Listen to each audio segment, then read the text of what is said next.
Hello friends, जरा सोचिए। एक तरफ है यूनिवर्स का सबसे बड़ा मॉन्स्टर ब्लैक होल जो सब कुछ खा जाता है, और दूसरी तरफ है एक ऐसा मिस्ट्री ऑब्जेक्ट जिसे साइंस ने थ्योरी के लेवल पे इमेजिन किया है, वाइट होल, जो कुछ भी अंदर घुसने नहीं देता, सब कुछ बाहर निकाल देता है।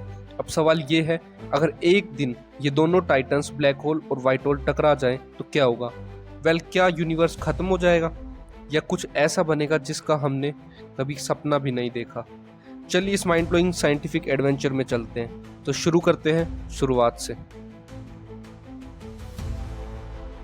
सबसे पहले ब्लैक होल को समझते हैं। ब्लैक होल कोई खाली स्पेस नहीं होता, ये एक ऐसा रीजन है जहां ग्रेविटी इतनी स्ट्रॉन्ग होती है कि लाइट भी एस्केप नहीं कर सकती। इमेजिन करो एक ऐसा स्टार जो 10 से 20 गुना हमारे सन से बड़ा होता है। जब वो अपनी जिंदगी खत्म करता है तो बूम, सुपरनोवा के बाद वो कोलैप्स हो जाता है और बन जाता है एक ब्लैक होल।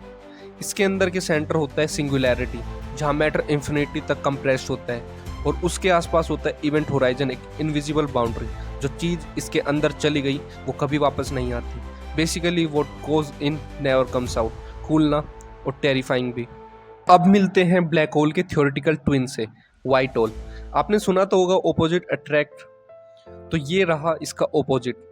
व्हाइट होल एक ऐसा ऑब्जेक्ट है जो सब कुछ एक्सपेल करता है, मैटर, एनर्जी, रेडिएशन, लेकिन कभी कुछ अंदर नहीं जाने देता। कुछ साइंटिस्ट कहते हैं कि व्हाइट होल एक ब्लैक होल के रिवर्स वर्जन हो सकता है, जैसे टाइम को उल्टा चला दिया हो। Black hole observes, white hole explores. एक सब कुछ खींचता है, दूसरा सब कुछ धक्का मार के बाहर निकालता है। लेकिन ट्विस्ट तो ये है, व्हाइट होल्स अभी तक सिर्फ थ्योरी में एग्जिस्ट करता है। हमने कभी डायरेक्टली कोई व्हाइट होल देखा ही नहीं, लेकिन मैथ और जनरल रिलेटिविटी में इनका कॉन्सेप्ट परफेक्टली फिट होता है। अब आते हैं एक असली धमाके पे। व्हाट इफ एक ब्लैक होल और एक व्हाइट होल टकरा जाए? तो सीन कुछ ऐसा हो सकता है। इमेजिन एक ब्लैक होल सुपर मैसिव है, बिलियन टाइम्स सन से बड़ा, और एक व्हाइट होल किसी गैलेक्सी के बीच में एग्जिस्ट करता है। सब कुछ बाहर निकल रहा है। अब ये दोनों अट्रैक्ट होके एक दूसरे के पास आते हैं, एंड बूम, कोलिजन। पर क्या होगा जब एक चीज सब कुछ अंदर खींच रही हो और दूसरी सब कुछ बाहर फेंक रही हो? देखते हैं कुछ पॉसिबल सिनेरियोज। नंबर 1 पे आता है एनिहिलेशन। कुछ साइंटिस्ट कहते हैं दोनों ऑब्जेक्ट एक दूसरे को कैंसिल कर देंगे, जैसे मैटर और एंटी मैटर का टकराव। प्योर एनर्जी रिलीज हो सकती है, something like a mini big bang. Number 2 पर आती है वर्म होल क्रिएशन। कुछ लोग बिलीव करते हैं कि ब्लैक होल और व्हाइट होल के बीच एक कनेक्शन बन सकता है, लाइक अ वर्म होल, जिससे एक जगह से दूसरी जगह इंस्टेंटली ट्रेवल किया जा सकता है, मतलब एक इंटरडायमेंशनल गेट, साईफाई मूवीज जैसे। एंड नंबर 3, इंफॉर्मेशन पैराडॉक्स का सॉल्यूशन। ब्लैक होल्स में जाने वाली इंफॉर्मेशन कभी वापस नहीं आती, पर अगर वो व्हाइट होल के थ्रू बाहर आए तो स्टीफन हॉकिंग के इंफॉर्मेशन पैराडॉक्स का आंसर शायद यही हो। पॉसिबिलिटी एंडलेस है। ये क्लास सिर्फ एक साइंटिफिक इवेंट नहीं होगा, ये यूनिवर्स के रूल्स को रीराइट कर सकता है। अभी तक हमने व्हाइट होल्स को सिर्फ इक्वेशंस में देखा है, रियल लाइफ में नहीं।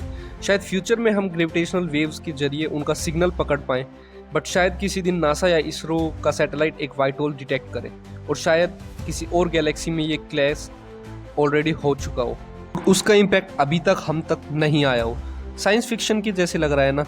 Remember, today's science fiction is tomorrow's science fact. दोस्तों, अगर एक ब्लैक होल और एक व्हाइट होल का टकराव हो जाए तो सिर्फ एक धमाका नहीं होगा, एक कॉस्मिक रिवॉल्यूशन हो सकता है। क्या टाइम रिवर्स होगा? क्या नए यूनिवर्स बनेगा, या सब कुछ शांत हो जाएगा?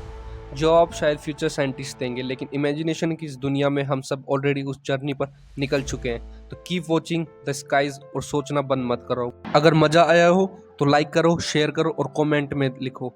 मिलते हैं अगले एपिसोड में। Till then keep exploring, stay mysterious, stay scientific.